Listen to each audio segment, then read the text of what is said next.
Saudi আরব 7 বছর চলে। প্রথম তো 5.5 বছরের ভিতরে 1 বছর 16 নম্বরে থাকছি সোলাই। এরপর বাকি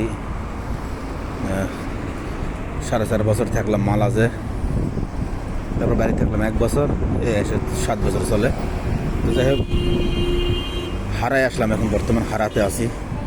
তো মালাজে থাকছি, লোকজন মোটামুটি ছিল, কিন্তু হারাতে যে লোক দেখতেছি আমি আমার জীবনে সৌদি আরবে এত লোক দেখি নাই।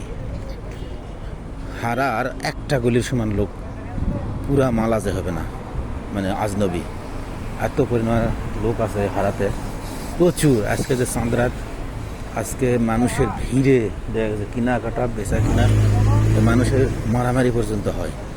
এখানে বাঙালিদের ভয় করে সব লোকেরা, কারণ বাঙালিরা প্রতিনিয়ত মারামারি করে, আবার টাকা ছিনতাই হয়, আবার মানুষ অপহরণ হয়, সব কিছু ঘটে এই হারাতে।